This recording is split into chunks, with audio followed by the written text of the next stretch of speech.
Muito boa tarde a todos. Vamos dar início àquele que é a última vaga de painéis paralelos do Fórum das Políticas Públicas deste ano. Este é dedicado ao envelhecimento demográfico e à inclusão, um dos desafios centrais que enfrentam as políticas públicas e também as políticas locais em Portugal.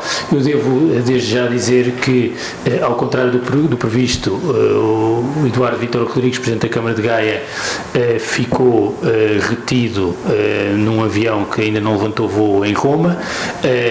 Tenho pena que o Porto tenha perdido apenas por 2-1, mas é assim. E por isso temos também aqui mais espaço para debate.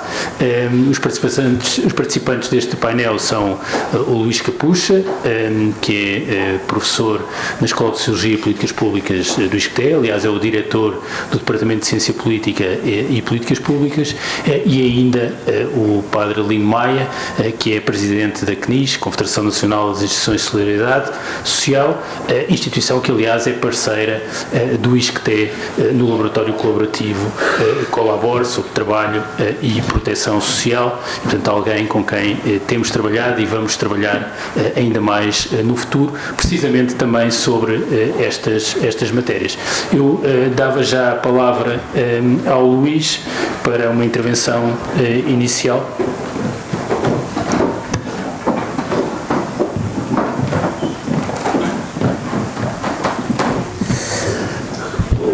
Boa tarde a todos. Eu queria, em primeiro lugar, agradecer aos organizadores do Fórum das Políticas Públicas de 2019 por me terem convidado a participar neste debate alargadíssimo e participadíssimo,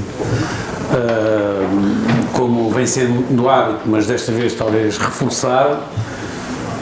Queria também cumprimentar os meus companheiros da mesa, o ausente Eduardo Rodrigues, meu amigo, que eu lamento, por um lado, por não estar aqui presente e, por outro lado, porque estará a sofrer duplamente num avião que não teima em não sair de Roma, o Pedro Adão e Silva, um dos dinamizadores do Fórum, e o Padre Lino Maia, uma figura pública nacional a quem a ação social deve muito.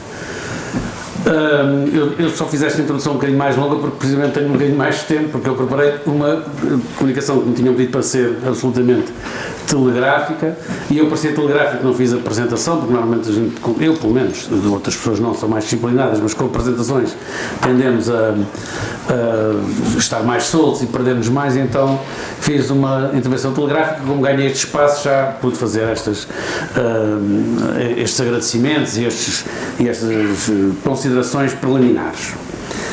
Bom, mas consideração preliminar mesmo que eu queria fazer é uma declaração prévia que eu gosto de repetir cada vez que sou convidado para falar sobre este tema, e que é de que o envelhecimento é uma coisa muito boa.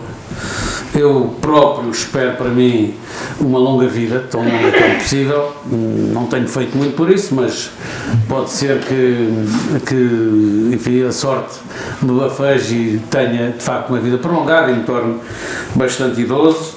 E acho que partilho essa vontade com a maioria das pessoas, que têm geralmente alguma relutância em morrer cedo. Queria também dizer que o envelhecimento demográfico, no topo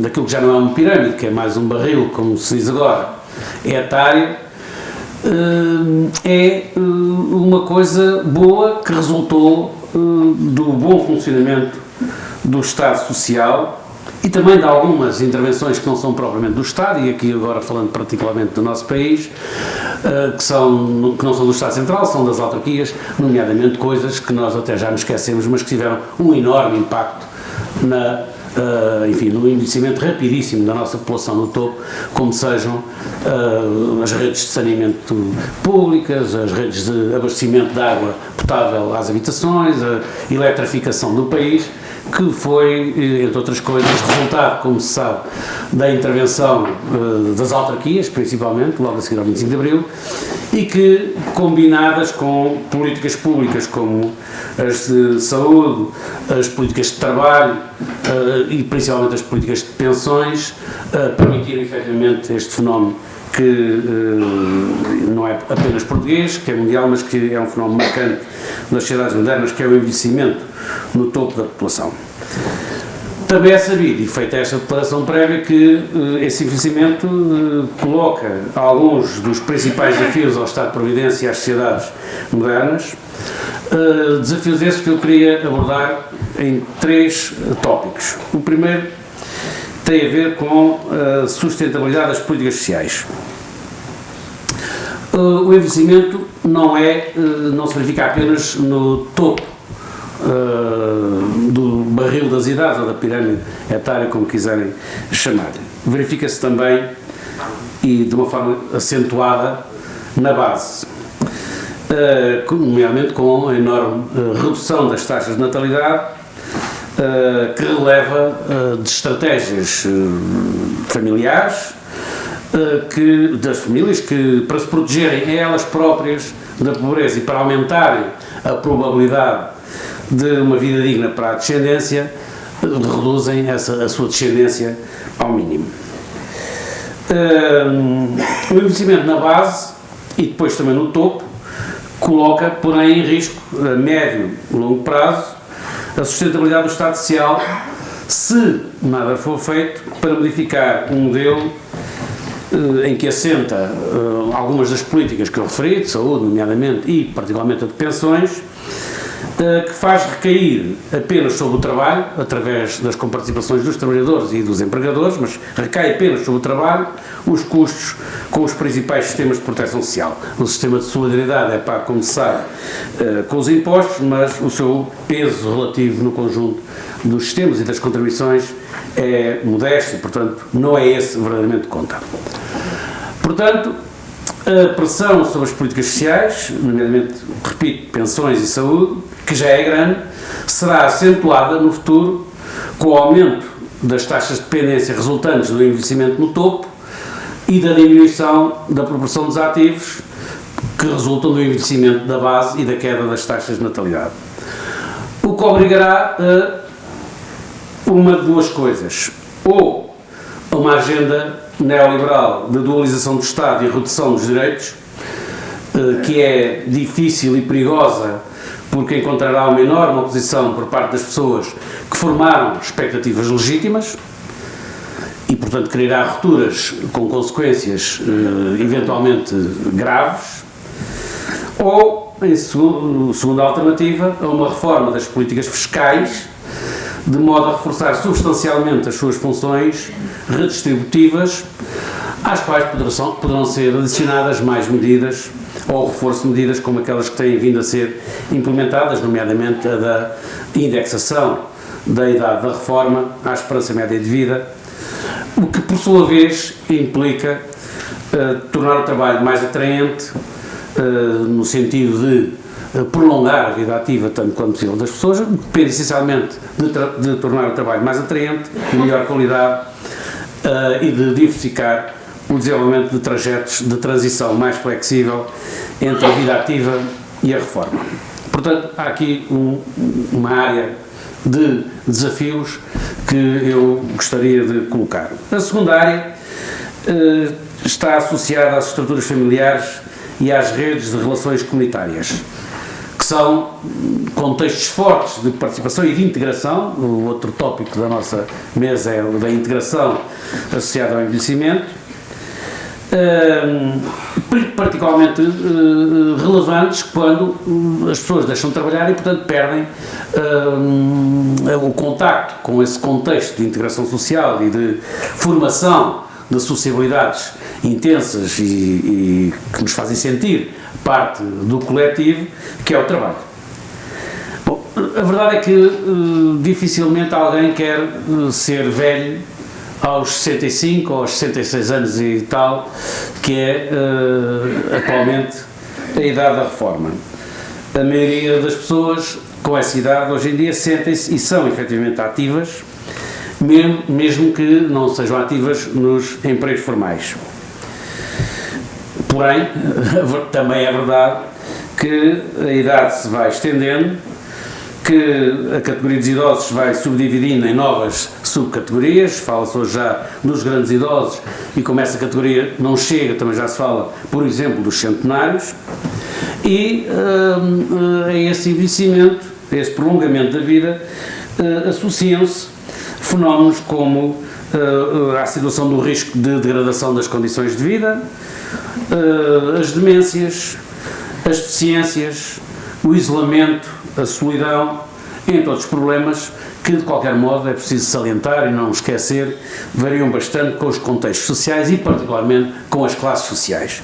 É um outro ponto que não tem estado muito na agenda, porque as questões de idade às vezes fazem obscurecer outras, principalmente se forem depois cruzadas com as questões de género, e portanto se houver uma discussão a respeito de quem é que tem a esperança de vida mais alongada, etc, etc, e às vezes desvalorizamos outras dimensões que são bastante relevantes para caracterizar a diversidade que está encerrada num fenómeno como este do envelhecimento.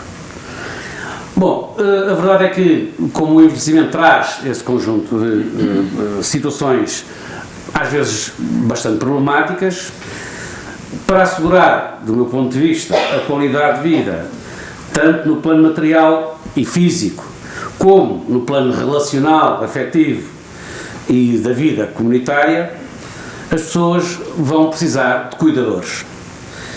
E cada vez menos esses cuidadores serão encontrados nas famílias. De resto, eu sei que esta declaração encerra alguma controvérsia, quando esses cuidadores serão encontrados cada vez menos na família, quanto mais, objetivamente, as famílias deixarão, e cada vez mais, deixarem de poder desempenhar bem as várias funções que lhes são pedidas. E quando falo aqui de família, falo, naturalmente, principalmente das mulheres. E quando falo das funções, falo de funções como cuidar dos membros dependentes e, ao mesmo tempo, trabalhar fora de casa. Isso significa aumentar muito seriamente os problemas que já hoje são correntes, como o do isolamento, o da violência sobre os idosos ou o da falta de cuidado, da falta de qualidade nos serviços prestados às pessoas idosas. Isto no contexto em que as comunidades de residência também enfraqueceram, em geral, a capacidade de incluir e promover a integração em redes de relações minimamente satisfatórias e que são possíveis quando as condições físicas das pessoas o permitem. Dessa rarefação das relações e das sociabilidades nos contextos, nomeadamente residenciais, que hoje em dia caracterizam quer as áreas rurais, quer muitas áreas urbanas, derivam situações que nos deixam alarmados quando vemos a notícia, mas que tardam em encontrar soluções políticas eficazes, como aquelas que se prendem, por exemplo, com o facto de, por vezes, se encontrarem mortas em casa pessoas que já faleceram há meses, em alguns casos. E que, por isso, simplesmente estão esquecidas e abandonadas no limite, até à morte e durante muitos meses depois de terem morrido. Qual é a solução para este problema? Do meu ponto de vista, só há uma solução, que é aumentar os serviços de proximidade, quer esses serviços sejam lares, quer sejam equipamentos para os cuidados continuados, quer sejam outros equipamentos sociais equivalentes a estes, quer sejam prestados no domicílio, situação que muitos consideram, e eu enquadro-me nesses, que é preferível, desde que seja tecnicamente possível e mais vantajosa. Em qualquer caso, requer-se maior qualificação dos prestadores e um serviço mais diversificado em relação aos domínios que abrange. Já não basta ir lá dar de comer, lavar, às vezes cuidar do arranjo da casa, tratar algumas pequenas mazelas. Hoje em dia requerem-se outras competências que vão para além disso e entram também no campo das sociabilidades e dos afetos. E isso implica, naturalmente, também reforço do investimento nesta área dos serviços e equipamentos sociais, o que, por sua vez, implica, mais uma vez, políticas fiscais que libertem mais recursos para esse investimento. A terceira questão que eu queria colocar é de saber, isso depende-se com o tema deste fórum, o que é que as autarquias podem fazer. No domínio das políticas de saúde e de pensões e da sua sustentabilidade, não me parece que possam fazer grande coisa. É certo que esse é um dos grandes desafios que se colocam à sustentabilidade dos nossos modelos sociais e dos modelos de Estado Social modernos, principalmente na Europa, mas com a atual configuração institucional típica de países como o nosso, as autarquias terão um papel que não será de grande relevo nessa matéria. Mas já no campo da ação social, talvez as autarquias tenham um papel mais relevante a desempenhar para além daquilo que já desempenham. E não é tanto, do meu ponto de vista, por causa do argumento que me parece fraco, da proximidade. As instituições particulares de solidariedade social, as escolas, os serviços locais de ação social, as polícias que acompanham idosos isolados, também são instituições de proximidade, também estão muito próximas das pessoas, tanto como as autarquias. Portanto, não há, desse ponto de vista, uma grande diferença. A grande diferença está, do meu ponto de vista, na capacidade política que as autarquias possuem para fazer três coisas.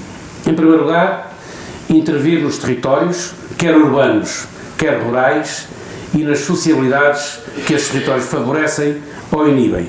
Acabou de ser falado no painel anterior o modo como a intervenção urbana e o planeamento urbano e as políticas de habitação têm um enorme impacto na qualidade de vida das pessoas, nomeadamente em contexto de envelhecimento. Isto tem uma consequência imediata, é que a questão da intervenção das autarquias na área social e com os idosos não é apenas uma questão do Departamento da Ação Social, é também e em grande medida uma questão do Departamento do Urbanismo, isto é, do coração atual das autarquias, nomeadamente das câmaras municipais. O segundo campo em que as autarquias têm um papel que pode ser muito relevante e único é o de mobilizar os diferentes parceiros em torno de projetos que permitam a rentabilização de recursos e uma maior eficácia na ação.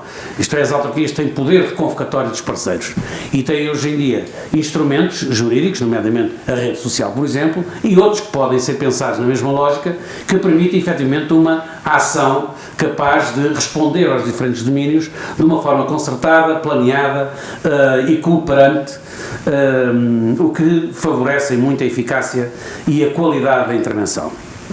E depois, em terceiro lugar, as autarquias podem também prestar cuidados, mas nesse caso, como se sabe, apenas se fizerem uma de duas coisas, ou receberem mais recursos por parte do Orçamento de Estado, que é o que sempre reclamam quando são transferidas competências novas, ou em alternativa, quando redefinem as suas prioridades e passarem a investir mais na área social e na área, nomeadamente, de acompanhamento e de atendimento às necessidades das pessoas idosas. De qualquer modo, e com esta ideia termino, evitando sempre aquilo que me parece ser o principal perigo que se levanta, é pena não estar aqui o Eduardo Rodrigues, porque ele poderia talvez responder com pertinência a esta questão, é que é sempre preciso evitar um perigo que se levanta, que é o de que a extensão do poder associa-se também sempre, ou quase sempre, ao aumento, à extensão do controle social e político sobre populações carenciadas e em desvantagem, com pouco ou nenhum poder, como temem a ser os idosos. Este, aliás, e há a possibilidade de essa extensão do poder das autarquias poder criar atritos com aqueles que deveriam ser parceiros, mas que muitas vezes não estão ainda em condições de construir conjuntamente lógicas de ação colaborativa em vez de lógicas de ação competitiva. Portanto, a questão não é que a vantagem das autarquias seja propriamente apenas a da proximidade em relação aos problemas e às pessoas, mas é a da capacidade que têm, o potencial que têm para mobilizar poder, sem deixar que esse poder extravase limites aceitáveis e possa efetivamente ser dirigido para o aumento do bem-estar das populações e nomeadamente dos idosos. Muito obrigado.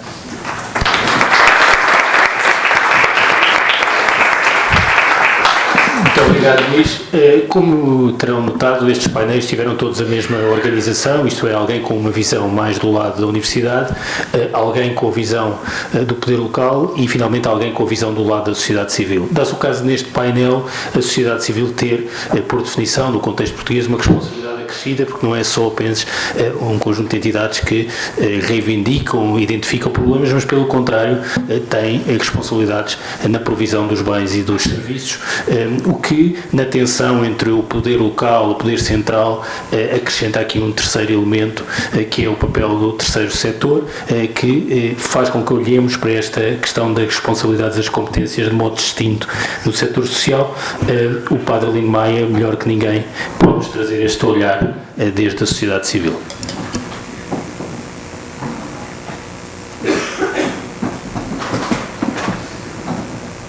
Muito boa tarde a todos e a todas. É com gratidão que estou aqui a refletir convosco. Um gloriado muito especial, o Dr. Pedro Adão e Silva, e uma saudação também muito especial para o meu colega de painel, que é mais do que conhecido e falou e tirou-me, de facto, algumas ideias que eu gostaria de partilhar, mas ele já as avançou, eu não vou partilhá-las. Claro que este tema do envelhecimento demográfico, às vezes quando falo disto digo que nós parece que não gostamos muito de falar do envelhecimento, mas porque pensamos, eu já não penso isso, mas os jovens pensam que nunca serão velhos, e a única forma de não serem velhos é morrerem novos. Eu penso que ninguém quer morrer novo, não? E estamos a entramos já, parece-me que irreversivelmente, nesta ideia de que, nesta prática, porque não gostamos de envelhecer, ou pensamos que não é bom envelhecer, então não provocamos nascimentos. Eu nunca provoquei, nem vou provocar, mas, entretanto, é importante, de facto, que haja mais nascimentos. Nós vemos ali naquele quadro que está, e são dados do INE, dentro de 40 anos nós passaremos de 2,1 milhões e 100 mil idosos para 2 milhões e 800 mil. Isto graças ao aumento da esperança de vida, que é de facto bom, e já foi aqui referido isso mesmo. Isso não é mal que haja mais velhos. O mal é que, de facto, passaremos a ter 147 jovens para 317 idosos.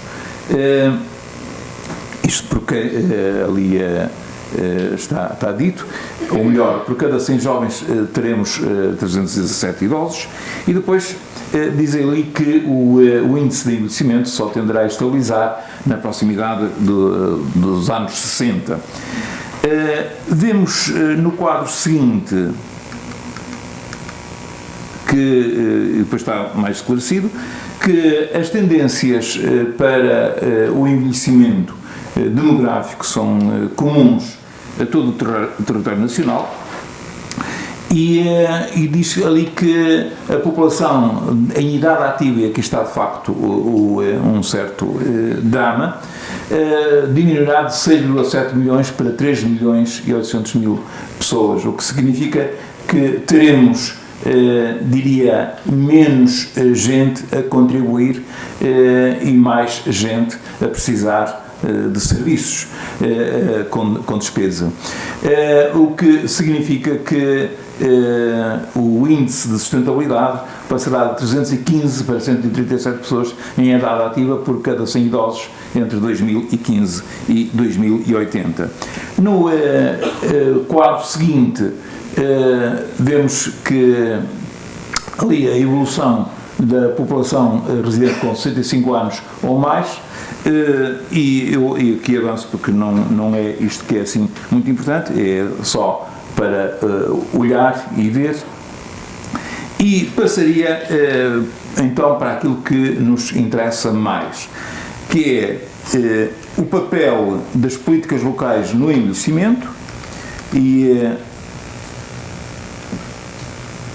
diz ali que é importante, e aqui há de facto algo a fazer no estímulo à natalidade. É evidente que quando se fala em estímulo à natalidade não é por anúncios publicitários que haverá mais nascimentos, mas há políticas a desenvolver nesse sentido, e algumas diria que às quais as IPS são particularmente sensíveis, porque, por exemplo, uma promoção da natalidade é desenvolver creches, criar creches por este território. Não é a única política a promover, mas as IPS são, a maior parte das creches que existem neste país são de IPS, e provavelmente as IPS são a realidade nacional que mais condições terá para manter creches, não propriamente para as criar, mas para manter. Depois, o apoio à condição de vida familiar, para a conciliação da vida familiar e profissional. Isto é uma outra política a desenvolver. A promoção da atividade física desde a infância contínua na fase adulta e no decurso do envelhecimento.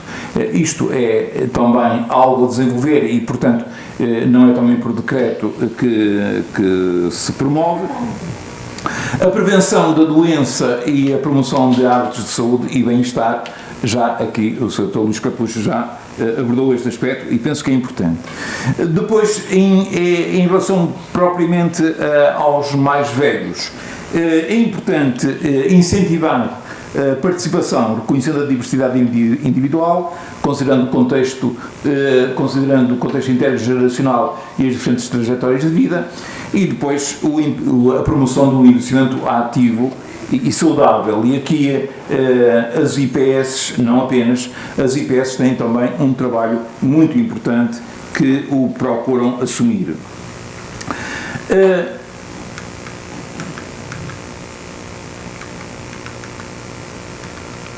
Os desafios que se põem do papel das políticas locais no envelhecimento, é importante uma reflexão acerca do papel das pessoas idosas nas sociedades contemporâneas. O seu estatuto começou aí como grupo heterogéneo, e penso que é importante esta reflexão, porque há espaço para uma vida, diria, de contributo para a comunidade, de uma vida útil à comunidade para os idosos. É importante que seja feita de facto essa reflexão. É preciso também preparar as comunidades para o seu próprio envelhecimento. Isto é irreversível que há envelhecimento, e portanto é importante preparar as comunidades para o próprio envelhecimento. E é importante aquilo que ali se diz, que as organizações trabalhem em lógicas de parceria e cooperação. Isto é de facto muito importante em termos de ação futura. Os modelos de governança local parecem orientar-se segundo princípios de cooperação, articulação, escuta e envolvimento de parceiros. As instituições particulares de solidariedade social, como ali diz, é uma realidade que é muito importante em Portugal, e nesse aspecto Portugal está à testa das nações europeias. E aliás aqui sublinho que em termos de proteção social, as IPS, diria, são o grande promotor da proteção social. Costumo dizer que são um pilar muito importante do Estado Social. Claro que as IPS, e estão ali a ler o que diz o Decreto-Lei número 172, que reproduz o anterior Decreto-Lei. A grande vantagem destas IPS é que brotam da comunidade, brotam da sociedade, não têm fins lucrativos e são instituições de proximidade, como a seguir vamos ver. Elas integram-se na economia social, portanto, a economia social que é, de facto, reconhecidamente importante e eu aqui sublinho o aspecto importante da economia social, não é só esse, mas é exatamente o de não haver intuitos lucrativos na promoção das suas iniciativas.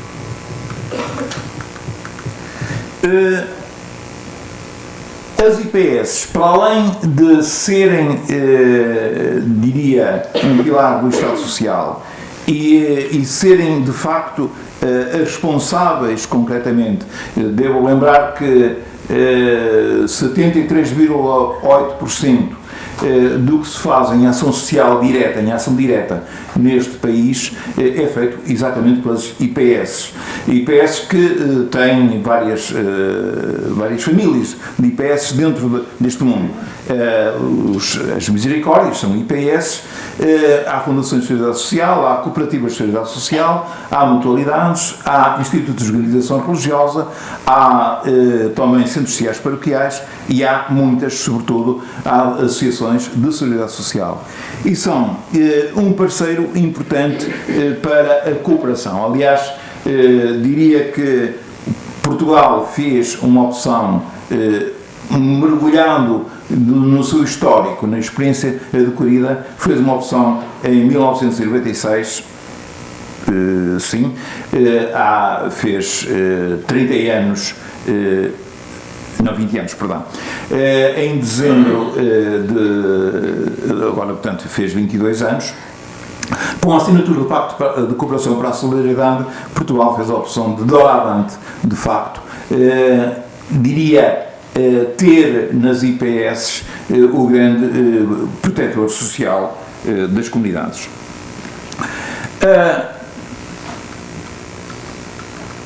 Há ali um quadro de valores, está a falhar, que eu penso que são importantes para falarmos nisto. As IPS falam ali na capilaridade. Nós temos neste momento cerca de 5.000 com atividade menos, com atividade na cooperação, menos serão 4.000 e tal. IPS, como há 3.000 freguesias, agora com uniões de freguesias e freguesias, o que significa que há mais IPS do que freguesias. Elas estão desde a aldeia mais recôndita do distrito de Bragança até à mais ocidental, que é da Ilha das Flores. Por tudo quanto é sítio, há uma IPS com natureza diferente, diversificada, mas são algumas, diria, que têm aquele valor da caridade, portanto, brotam, sobretudo, diria, por razões cristãs, por pessoas que sentem que ser cristão é sentir como sua obrigação a proteção do próximo e fazer o que está ao seu alcance para que nada falte ao próximo. São instituições da comunidade e é um aspecto importante, é porque elas surgem da comunidade e é importante que não se afastem da comunidade para além de responder às necessidades da comunidade, mas é importante que não se afastem, que haja sempre o envolvimento da comunidade para a sua manutenção. São instituições de gratuitidade, não há ali intuitos de vencimento de lucro. Segundo também o aspecto da lealdade, porque não são, diria, um sindicato ideológico, mas cooperam com todos os governos, independentemente das suas origens. São instituições de proximidade E como são instituições de proximidade, são instituições que estão com mais capacidade de responder às necessidades locais, são instituições com solidariedade e de subsidiariedade, isto é, são próximas e, portanto, quem está mais perto é quem está em melhores condições para resolver os problemas. Ali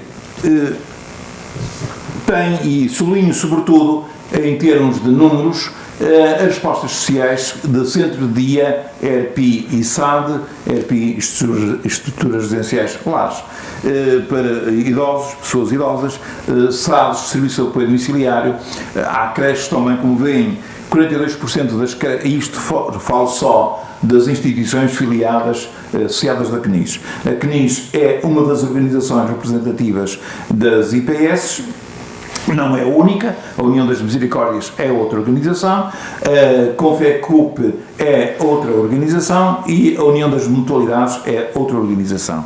Portanto, na CNIS estão 2.990 e tal IPS, que significa que estão cerca de 60% das IPS estão na CNIS. Creches há muitas, 42% das creches que há neste país são de instituições associadas da CNIS, centros de dia 61%, lares de idosos ou EPIs 31%, e aqui parece que é um número baixo, aqui as misericórdias significativamente têm muitos lares, e depois também há lares lucrativos, grandes e pequenos, alguns claramente muito bons, e portanto não vou aqui fazer um juízo de valor. E depois, serviço de apoio domiciliário, 56% dos serviços de apoio domiciliário são de IPS. Desculpem só. Diz ali que, de acordo com a Carta Social, as IPS têm equipamentos para crianças e pessoas idosas em 70,76% do número total de freguesias do continente, sendo as únicas entidades com estas respostas em 27,16% das freguesias. Aliás, um estudo recente da CNIS mostra que em 27% das freguesias só ou estão IPS ou não há serviço de proximidade para as pessoas de proteção social. Portanto, é a IPS a única realidade que lá está.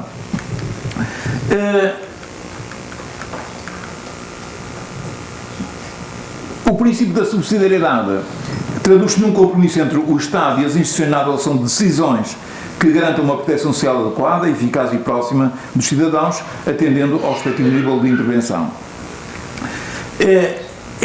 Ali fala, e estamos a falar também de poder local, de autarquias, já de algum modo foi dito, é importante uma interação, uma comunhão mais forte entre autarquias e IPS, como já também referi, as IPS estão em tudo quanto é freguesia, ou quase, mas às vezes não há uma necessária interação entre IPS e autarquias. Aliás, o estudo não é só para este dado que eu vou apresentar, mas esse mesmo estudo que a CNIS fez mostra que dos financiamentos às IPS, 38% vem dos custos das IPS, vem do Estado, 31 e 33% são com participações dos utentes, o que significa que, de facto, estas instituições privilegiam os mais carenciados, e só 0,7%, não chega a 1% dos seus custos é que vem das autarquias. É evidente que não é por isto que eu digo que é preciso maior interação, até porque as autarquias provavelmente não podem financiar mais do que aquilo que financiam muitas vezes na construção de equipamentos, mas depois na atividade não financiam. Mas é importante, de facto, uma interação que penso ser necessária. Depois, fala ali na cooperação entre o Estado e os IPS, que a cooperação deve pautar-se por 3 princípios elementares. A proporcionalidade. implicam um ajustado equilíbrio nas ações desenvolvidas, e aqui nem sempre, de facto, há um ajustado equilíbrio. Às vezes, diria, os serviços do Estado põem exigências incomportáveis e nem sempre respeitam as instituições.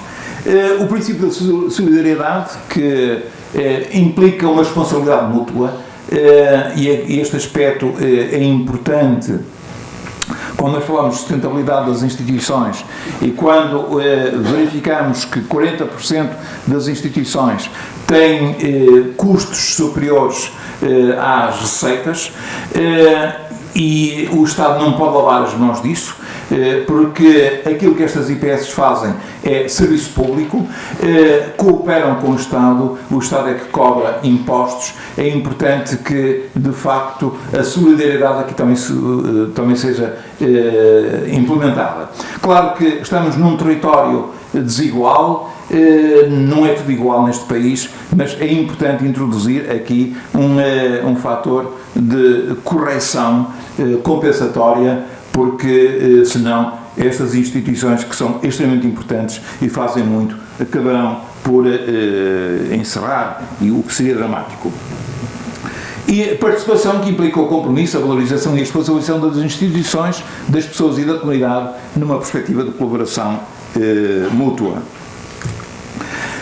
Ali, perdão, foi...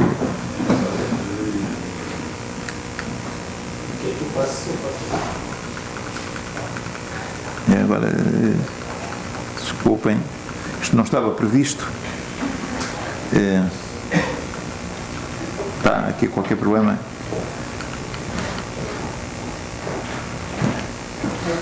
Aqui qualquer... Pronto, não há problema. Eu avanço com os números. Aquilo que... Alto. É aqui, precisamente. Foco apenas, falo ali das 2.993 instituições, neste momento já são mais, passa de 3.000, são 3.007, quando foi feito este quadro eram 2.993, é só para dar um panorama do que é a CNIS, e foco especialmente ali o distrito de Viseu, que é o distrito um bocado deprimido, no centro do país, onde há 143 IPS. Aquilo que lá se faz naquele distrito em favor das pessoas e particularmente dos idosos é feito pelas IPS. E elas são ali, em muitas comunidades, quase a única atividade económica que há. Muitas vezes os maiores empregadores, ou quase os maiores, e que ajudam, e aqui parece-me que de facto importante, contrariam uma certa desertificação, não contrariam totalmente, mas contrariam, porque com a atividade que lá desenvolvem ajudam algumas pessoas a fixarem-se na sua terra e favorecem também, de algum modo, era preciso mais, favorecem também, diria, uma natalidade, porque com serviços e com gente jovem a trabalhar, porque estas instituições, e neste momento sobretudo em pessoal técnico, empregam gente jovem, e penso que isto é importante. E depois, penso que podem ainda fazer mais nestas comunidades, desde que haja de facto, e quando falava da reflexão de políticas, se houver de facto uma reflexão neste sentido, penso que ainda podem fazer mais. Nomeadamente, são zonas, concretamente distrito de Viseu e não só, onde há muitas terras abandonadas, equipamentos abandonados, podem as instituições serem uma espécie de gestoras dessas, gerir, produzir e pôr em funcionamento esses equipamentos, essas atividades, essas terras, e isso favorecerá de facto também a natalidade. Ali diz que empregam no total, e falo das IPS filiadas na CNIS, 180 mil trabalhadores, com 25 mil dirigentes. São 57% das IPS registadas, é mais em relação às que estão em atividade, o que significa que é, de facto, um mundo bastante grande. Obrigado, tenho dito.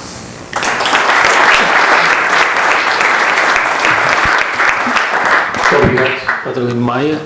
Nós agora temos aqui um período para algum debate e eu começava por abrir o período de inscrições à sala.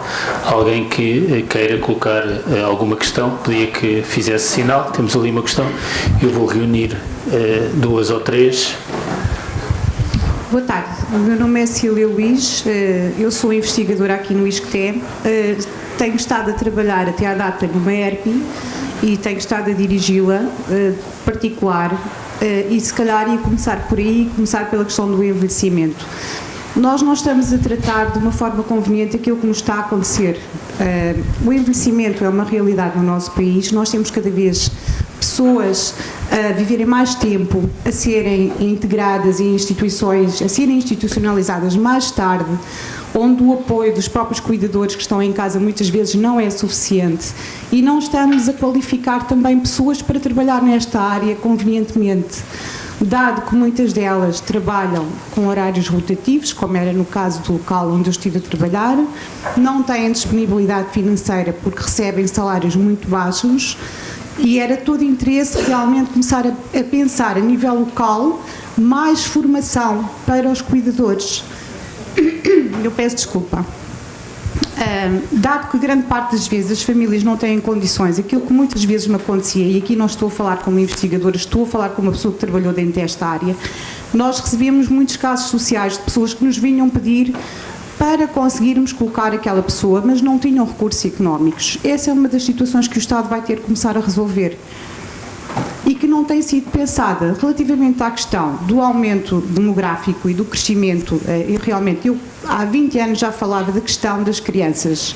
Se nós não temos onde deixar os nossos filhos quando eles nascem e temos que pagar 300 euros numa entidade privada, porque as IPSS muitas vezes não têm vaga, muito naturalmente tem que haver um decréscimo da taxa de natalidade, embora esta seja uma realidade a nível europeu. Agora, essa também é uma situação que não pode só ficar dependente das IPSS, é uma questão local. E é preciso também pensar onde é que estas infraestruturas fazem mais falta. E não tê-las só para suprir as vagas que são necessárias, imediatas e urgentes, mas também para aquelas que podem vir a acontecer, que é uma coisa que neste momento não acontece. Nós não temos respostas imediatas.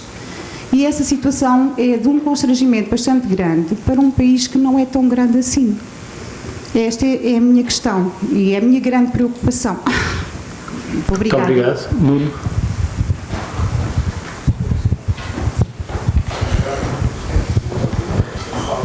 Obrigado. Boa tarde, obrigado pelas intervenções. Está a ouvir? Ok. A minha questão pode ser colocada aos 2 oradores, se assim o entenderem. Tem a ver com a segurança social e a relação, no caso das IPSS, com a segurança social, e, portanto, a importância, que está mais dirigida ao Padre Lino Maia, a importância, portanto, que importância tem a segurança social neste apoio que a CNIS presta e o seu peso, digamos, relativamente a esse sistema, a esse modelo de sistema de proteção social, e tendo em conta até que o número de trabalhadores ligados à CNIS, 180 mil, acaba por ser, se pensarmos que a administração pública tem, creio, à volta de 500, 600 mil trabalhadores, é bastante significativo o número de trabalhadores ligados à CNIS e a outras instituições. A minha pergunta é, no fundo, que pensando no futuro e até neste desafio de descentralização ou desenvolvimento, qual é o futuro e qual é a relação com a segurança social? No caso do Sr. Luís Capucha, a minha pergunta é um pouco isso, ou seja, qual vai ser o futuro da segurança social nesta perspectiva relativamente a estas dinâmicas à volta da relação com as instituições de solidariedade social? Muito obrigado, Nuno. Temos ali ainda uma pergunta? Sim.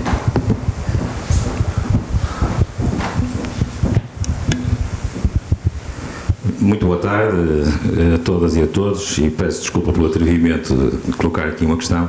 Eu chamo-me Raul Cunha, sou médico de profissão e, por acidente, Presidente de Câmara de FAF e da CIM do AV. E a minha intervenção vai mais como médico. Eu vim aqui a este fórum, e desde já vos dou os parabéns pela organização, para aprender um bocadinho. Quando não andei a estudar para ser Presidente de Câmara, foi, como vos disse, por um acidente da vida, que a minha família acha trágico, mas um acidente da vida que me vejo nestas funções há 6 anos. Mas a minha questão é um comentário e uma questão. O comentário é, enquanto médico, eu acho que o envelhecimento é um bom problema que nós temos. Felizmente que temos este problema.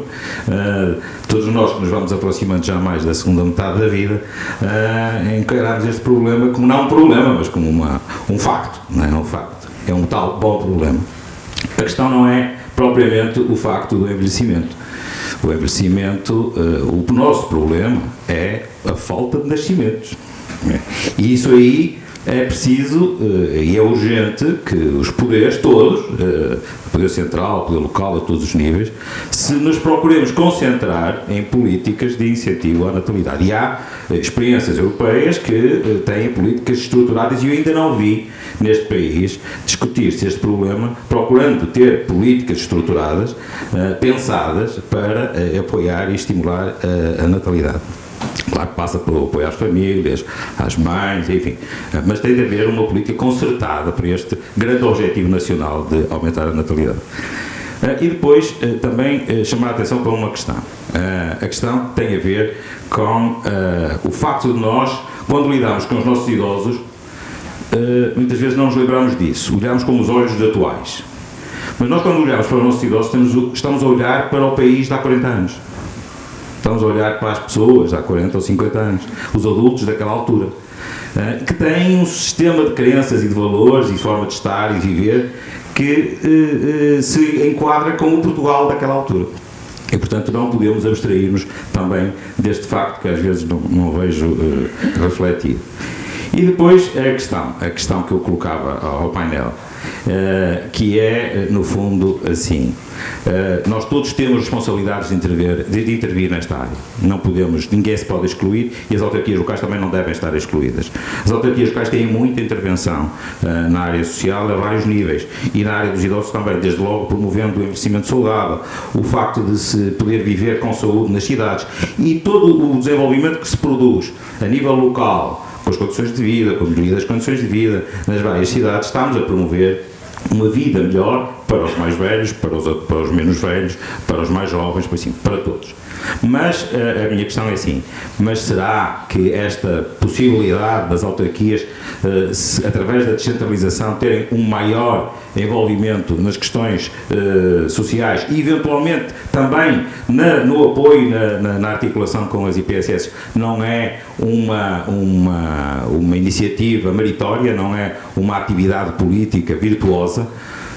Eu acho que a descentralização tem essa virtuosidade, que é de ser uma forma de fazer a política mais próxima dos cidadãos, uma política de proximidade.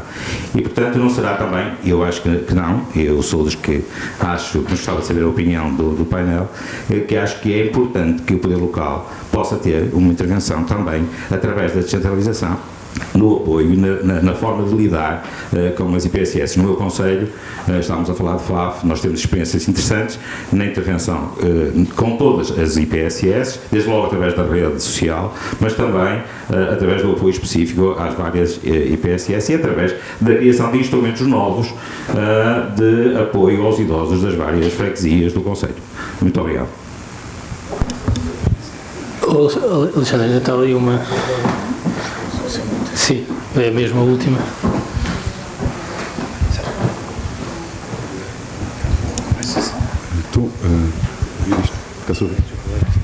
Podia colocar-se mesmo uma pergunta, sem introitos, está bem? Porque senão não podemos... Vou tentar ser muito direto. Duas questões. Uma vez que se fala na questão da descentralização e da atribuição de competências e tarefas para as freguesias, eu só queria aqui dar duas notas de duas medidas, se podemos chamar assim, que não são propriamente políticas, duas medidas avulso tomadas ao mais alto nível da governação, portanto pelo Governo, que tiveram fortíssimos impactos que estão ainda a ser diluídos, e se no âmbito desta descentralização se haverá alguma vez capacidade para lidar com elas. Estou-me a referir, por exemplo, o professor Luís Capucha referiu a questão da demografia, e eu desde os meus tempos de estudante, que já começam a ficar cada vez mais distantes, sempre ouvi falar no envelhecimento pela base e no envelhecimento pelo topo.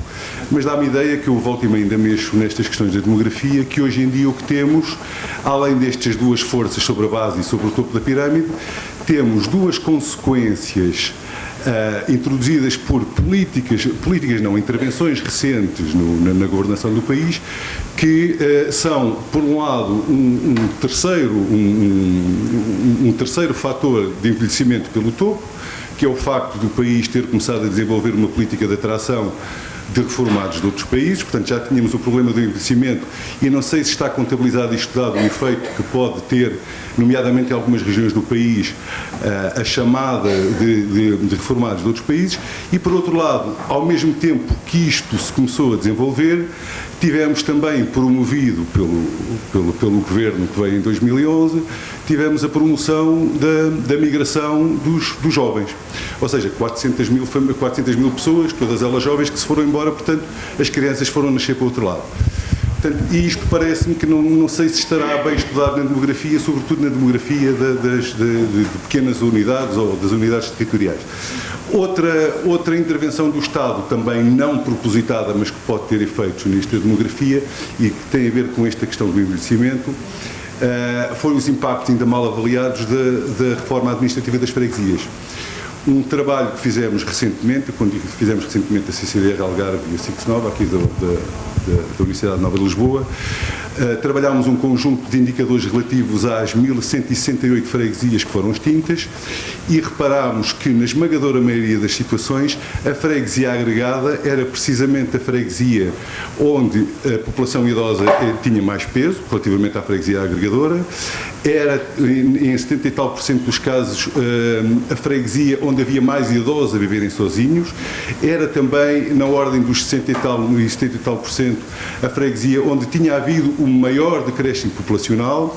Portanto, todo um conjunto de indicadores de natureza socio-demográfica que não foram atendidos na reforma administrativa e que vieram, sobretudo nas regiões do interior, criar um fortíssimo problema que uma medida avulsa do Estado lançou em 80% do território, e para o qual não sei ainda se haverá resposta, sobretudo a partir deste modelo ou deste exercício de descentralização para o nível municipal.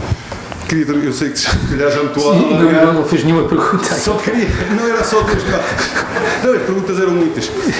Queria só uma palavra para o Sr. Parque. Obviamente nós acreditamos que não teve efeito direto na natalidade, mas com certeza que o efeito conciliador sobre muitos casais terá promovido a natalidade, se calhar a uma escala ainda maior do que se tivesse diretamente. Muito obrigado. Se prometer que faz mesmo uma pergunta aí atrás, não, já abdicou. Eu vou só acrescentar duas, utilizando a prerrogativa de ser o moderador.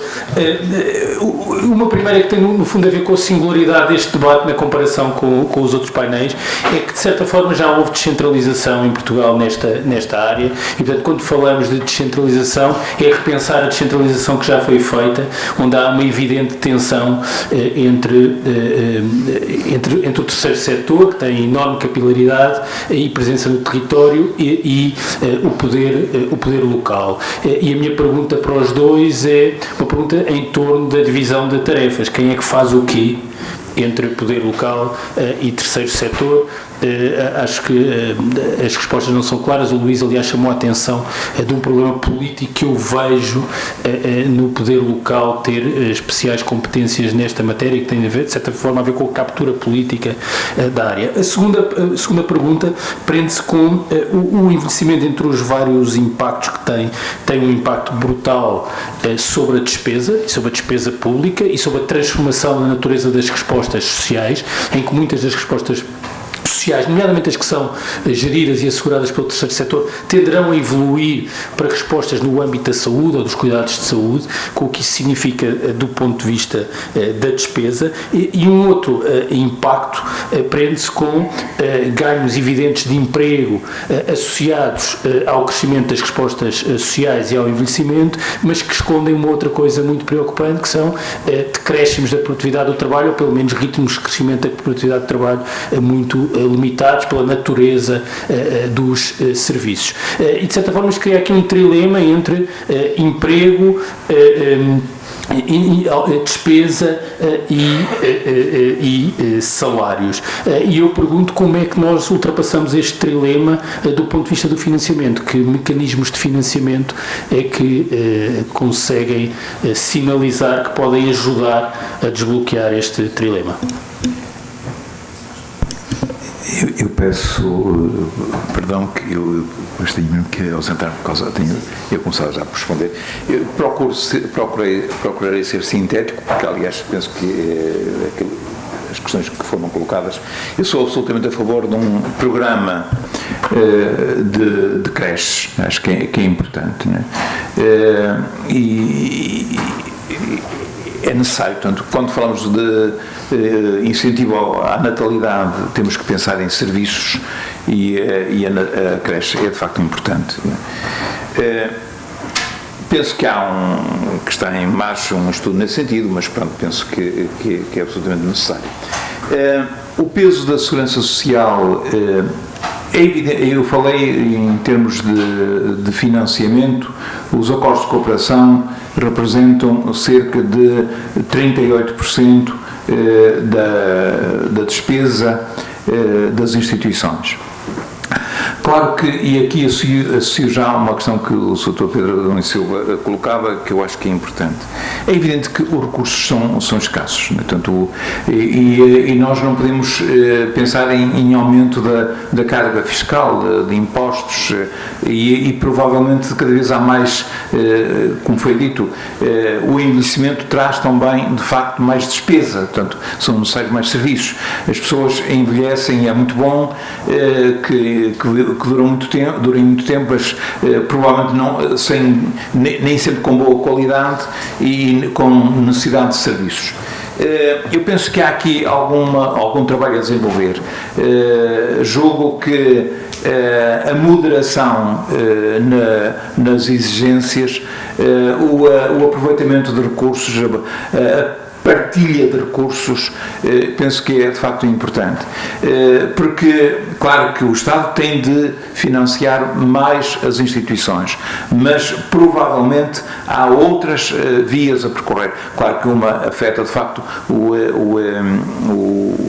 orçamento, é que a carga fiscal nas instituições tem que ser visto, o regime fiscal tem que ser visto, é mais que justo que seja revisto, e portanto, e a moderação, os custos de trabalho, o trabalho representa 60% das despesas das instituições.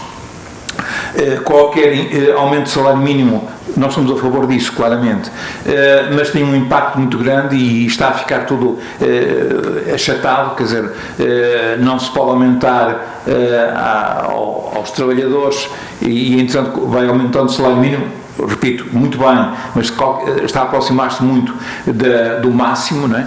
E isto desincentiva as pessoas. Talvez aqui até a CIU deveria ser revista para este, porque tem de facto um grande impacto. 60% das despesas são com trabalhadores e, portanto, enquanto na economia em geral são 16, 17% com trabalho, aqui nas IPS são 60%.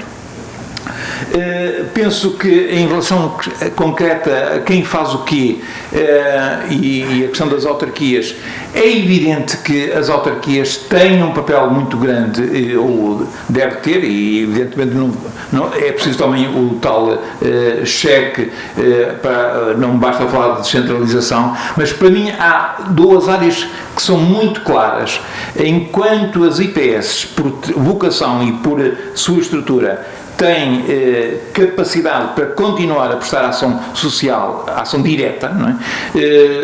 Que obriga a ter equipamentos, serviços montados, etc, etc. Eu penso que no atendimento pontual de emergência às pessoas, as autarquias têm aquilo que seja, por exemplo, no RSI, no acompanhamento RSI, na RELIS, na intervenção, Rede Local de Intervenção Social. Eu penso que as autarquias devem, de facto, caminhar para aí. Portanto, aquilo que seja de serviço mantido com ação direta em favor das pessoas, eu penso que as IPS, não exclusivamente, não é? Alguém tem que prestar o serviço, eu penso que as IPS que já estão no terreno, penso que devem continuar. As autarquias têm aquilo que seja atendimento à população e encaminhamento da população, eu penso que é tarefa das autarquias.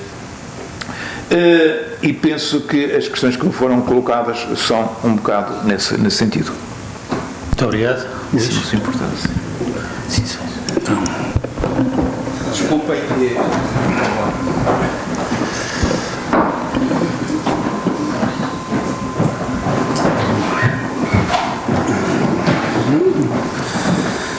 Bem, são muitas questões, algumas recobrem-se, outras não sei se haverá tempo para responder a todas, mas vou começar e depois quando tiver que acabar, acabo. Principalmente se as pessoas forem todas embora. É uma coisa que está a acontecer e, portanto, por rarefação demográfica da sala, eu calmo. Bom, em primeiro lugar, qualificar os cuidadores, eu acho que é uma prioridade, de facto, mais longe. Qualificar os cuidadores é uma prioridade. Curiosamente, ainda ontem conversava com um orientando meu do doutoramento em políticas públicas que quer trabalhar nesta área, precisamente, da necessidade de qualificar os ativos para a melhoria da qualidade da prestação dos cuidados às pessoas idosas. Eu acho que isso é uma prioridade. Muitas vezes as IPSS, que são quem presta de facto a maior parte dos cuidados formais, têm constrangimentos financeiros que os obrigam a remunerar mal e a qualificar também mal. Mas eu acho que antes disso há um outro problema para resolver, que não é só também das IPSS, que é aliás da economia no seu conjunto, que é o de qualificar os próprios dirigentes, que normalmente não têm nenhuma qualificação para o exercício dos cargos que ocupam, nomeadamente em termos de capacidade de gestão, às vezes até de conhecimento dos fenómenos que concluíram, que não seja o conhecimento empírico, o conhecimento feito da experiência de vida, e portanto acho que essa matéria é absolutamente crucial. Depois emergiu uma segunda questão, portanto essa eu acho que sim, é praticamente um comentário que eu reforço quanto à necessidade de qualificar também este segmento da população que, por razões várias, é dos segmentos menos qualificados do nosso emprego. Quanto à questão da natalidade, como resolver? Eu não sei como é que se resolve, eu fiz a minha parte. Embora, enfim, não seja cristão, portanto não tenha recebido nenhum nenhum incentivo especial desse ponto de vista, para compensar aqueles que não produzem, mas não tenho nenhuma solução. Mas também aí tenderia a concordar com o padre Lino Maia quando diz que a questão se resolve essencialmente dando às famílias condições para poderem manter simultaneamente o mínimo de condições de vida para elas próprias e ao mesmo tempo terem uma descendência mais alargada. E isso implica mudanças no trabalho e nas condições de trabalho, nomeadamente na remuneração, e implica em grande medida a disponibilidade de serviços de apoio às crianças, enfim, nos diversos domínios de vida. Há outras questões também a tratar, mas que não são tão passíveis de operacionalizar, tão fáceis de operacionalizar, como sejam, por exemplo, naturalmente, a partilha de responsabilidades no cuidado com as crianças, nas tarefas domésticas entre homens e mulheres, e, portanto, há aí vários domínios que têm que ser considerados, mas essa parece-me que é a questão mais séria. E depois há casos que mereciam ser estudados. Eu não sei porquê, mas o Conselho de Lisboa, que foi o primeiro do nosso país no qual se começou a lançar o alarme sobre o envelhecimento da população, e nomeadamente o envelhecimento do centro, neste momento é um Conselho que está a rejuvenescer na base. Está a rejuvenescer. É um Conselho que tem, nos últimos dados que nós vimos, a taxa de fecundidade era 2,1. Lá-se. O tal número mágico da reprodução das gerações. Porque é que isso aconteceu? Era uma matéria que se calhar convinha estudar um bocadinho melhor. Mas, enfim, estas coisas têm as suas surpresas. É das áreas mais difíceis de afetar politicamente. Não é?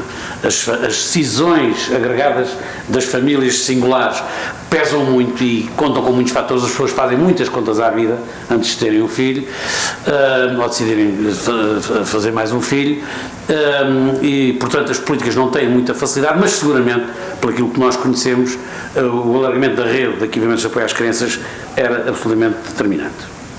Depois, a questão do relacionamento triangular entre as instituições de solidariedade social, as autarquias e o Estado. Bom,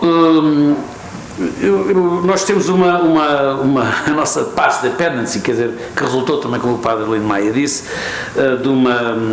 da consagração do ponto de vista político de um modelo de Estado no qual o Estado delega nas organizações da sociedade civil, do terceiro setor, a responsabilidade por um campo inteiro das políticas sociais, que é o da ação social, enfim, desta componente, dos equipamentos sociais. E é muito difícil agora reverter ou contrariar esta tendência, e nem sequer há, provavelmente, grande interesse nisso. Não sei se isso seria uma coisa boa. Há, porém, aqui nisto tudo, um terceiro esquecido que tem sido prejudicado disto tudo, e se calhar não é por culpa nem de um nem do outro, que são as famílias, e que é o financiamento privado da proteção aos idosos, tal como acontece na saúde.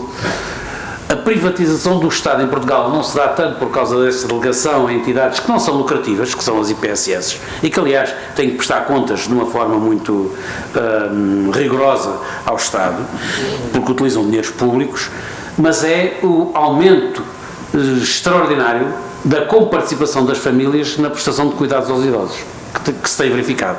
E da mesma maneira que na saúde a privatização se realiza aí de uma maneira reforçada, porque há as parcerias público-privadas, e os privados são bem privados lucrativos, neste caso temos privados que não são lucrativos, mas a outra parte está também a crescer, que é a necessidade das famílias cada vez mais comparticiparem. Porquê? Porque os cuidados, as exigências de cuidados são cada vez mais sofisticadas, porque cada vez há mais pessoas a precisar de cuidados, porque o dinheiro que chega às IPSS não chega para as exigências mínimas que as pessoas têm, e, portanto, as famílias são obrigadas a comparticipar mais do que, de uma forma crescente, a prestação de cuidados, mesmo nestes equipamentos. As câmaras municipais podem resolver esta parte do problema? Não podem. Acho eu. Se podem, que façam, mas não creio que tenham também folga orçamental para o fazer. A descentralização nas câmaras municipais, nas autarquias, nas juntas de freguesia, é boa desse ponto de vista? Parece-me que sim, mas é muito desigual. E depende muito, efetivamente, da sensibilidade política de quem dirige as câmaras. Basta ver a experiência que há com a rede social. Nós não nos podemos esquecer que temos um país, que no nosso país há uma política, que é a rede social, que atribui responsabilidades especiais nesta área às câmaras municipais, de coordenação dos atores no território do município para uma intervenção social concertada. O que é que se passa com essa rede social? O que se passa com essa rede social é que ela é muito boa nos sítios onde os presidentes de Câmara põem o seu peso político no funcionamento da rede, e ela funciona muito mal nos sítios onde ela é um assunto que trata o técnico que está lá nos serviços de ação social da Câmara. E, portanto, há uma grande desigualdade desse ponto de vista, que, aliás, é um problema que se coloca em todos os domínios da descentralização. Pense, por exemplo, na educação, que efetivamente o principal risco é de se criarem enormes desigualdades, porque existirão municípios geralmente aqueles que já estão inicialmente mais despertos para as necessidades de investimento nessas políticas de educação, saúde, ação social, e os outros naturalmente geram menor eficiência e menor eficácia na ação dos serviços, mas tem efetivamente, do ponto de vista do desenho do modelo, tem efetivamente um papel muito importante, porque precisamente podem mobilizar poder, tem poder de convocatória, cada um Presidente da Câmara pode chamar o Diretor de Centro de Saúde, o Diretor da Segurança Social, o Diretor da IPS, podem ter atritos, porque um é de um partido, outro é de outro partido, o outro aspira a ser Presidente da Câmara, o Presidente da Câmara já foi daquela instituição e acha que ele é que dirige bem. Bom, os atritos podem surgir de várias zonas e em vários domínios, mas apesar de tudo podem ser também controlados, não é? E já agora só uma coisa que é um problema também muito evidente, que é a desigualdade entre concelhos, porque há concelhos que têm mais recursos, apesar de tudo a relação com o terceiro setor é uma relação de dimensão nacional, não é? E há concelhos onde a dinâmica das redes sociais depende também dos recursos que existem no concelho. Isso pode acentuar a desigualdade entre concelhos vizinhos. Sim. A desigualdade entre os recursos e a desigualdade também quanto à dimensão dos problemas. Sim. Porque às vezes alguns dos concelhos, essa relação não é unívoca, não é? Às vezes, mas acontece com alguma frequência que os concelhos onde há mais recursos é precisamente os concelhos que têm menos problemas, não é? Ou problemas diversos, pelo menos, problemas diversificados. Há outros casos em que não, tem mais recursos e tem mais problemas, mas há também aqui, independentemente disso, um problema de opção política. Eu acho que é um problema de opção política. É como tudo, quer dizer, um Presidente de Câmara pode decidir apoiar a sinalização e encaminhamento de pessoas idosas em risco de ficarem sozinhas ou outra situação qualquer, ou decidir fazer uma rotunda que não é necessária, mas onde pode meter uma estátua e perpetuar o seu nome.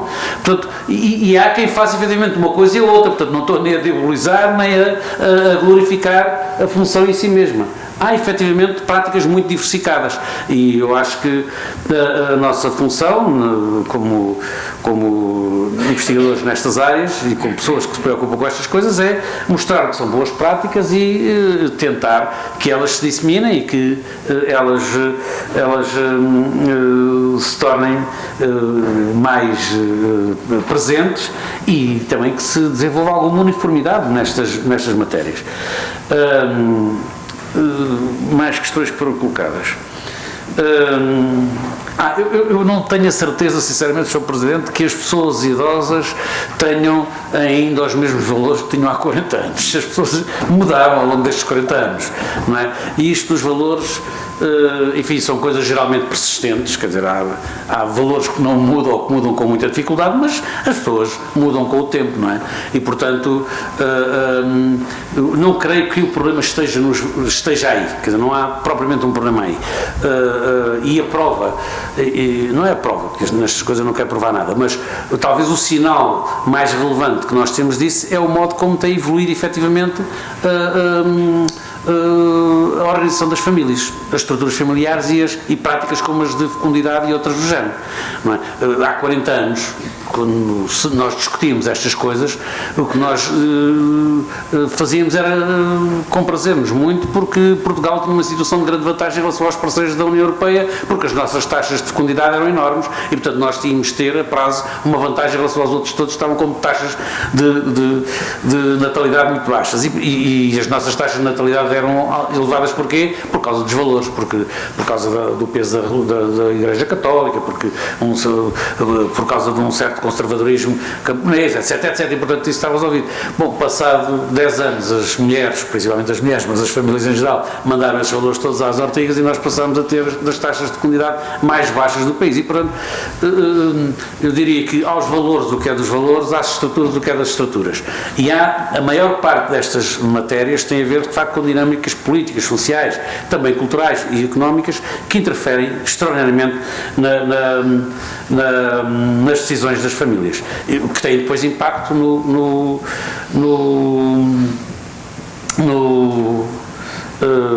em processos agregados, como seja o do envelhecimento. Quanto à questão da produtividade, eu sinceramente, se eu percebi bem a resposta, eu diria que o único problema que há com o aumento do emprego no terceiro setor é um problema para o indicador da produtividade. O que é que eu quero dizer com isto? Quero dizer que é certo que a produtividade nestas áreas é mais baixa, como aliás noutras, é mais baixa do que, por exemplo, nas indústrias alimentadas por tecnologias de ponta, que são altamente produtivas. E, portanto, se nós tivermos um investimento forte nessas indústrias, temos um aumento da produtividade. Bom, mas se nós temos aqui uma necessidade grande, e se ainda por cima essa necessidade é criadora de emprego, resolvemos o problema das pessoas, aumentamos o emprego, provavelmente isso terá impacto até nas taxas de fecundidade e noutros domínios da nossa vida coletiva, bom, e baixamos a produtividade. É um problema do indicador. E passamos a ter uma dificuldade acrescida para pagar e financiar essa despesa. Não, isso é uma outra questão. Isso é uma outra questão, não. Se calhar temos aqui buscar. Bom, isso aí já vamos discutir outras questões, nomeadamente os processos de automação, de robotização, de utilização de tecnologias de informação e comunicação nos processos produtivos, que essas sim geram grandes aumentos da produtividade e cuja incidência fiscal se calhar precisava de ser revista para precisamente podermos garantir sustentabilidade e ao mesmo, nas contas públicas e ao mesmo tempo com maior qualidade nas políticas sociais. Agora, quer dizer, se nós temos a necessidade efetiva de aumentar os cuidados a certos segmentos da população, da mesma maneira que temos a necessidade de retomar políticas de combate à pobreza que não sejam uma espécie de Isabel Joné majorada, não é? Como parece que agora temos, não é? Nós criticámos muito a substituição das políticas de solidariedade por políticas de caridade, que do meu ponto de vista são políticas opostas, não é? Porque as políticas de solidariedade são políticas entre pares, as políticas de solidariedade, as de caridade são políticas que implicam uma hierarquia entre aquele que dá e aquele que recebe, e portanto implicam sempre uma menorização daquele que recebe. E alguns de nós criticámos muito o Estado abandonar as políticas de solidariedade e tentar substituí-las por políticas de caridade como as do Banco Alimentar.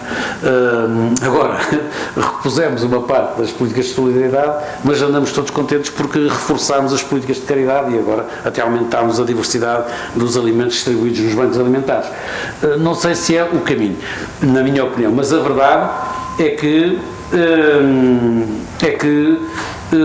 provavelmente a opção política devia ser no sentido de, efetivamente, reforçar as políticas sociais e as políticas de investimento no capital humano, em geral, e aqui estamos a falar de pessoas, e libertar as famílias da necessidade de cuidar dos idosos, é libertar a força de trabalho para se qualificar e para o emprego e para se tornar mais produtiva, e isso provavelmente implica uma revisão do nosso sistema fiscal e dos nossos modelos de financiamento das políticas sociais. É a minha percepção sobre esse assunto. Pronto, não sei se respondi a todas, mas acho que sim.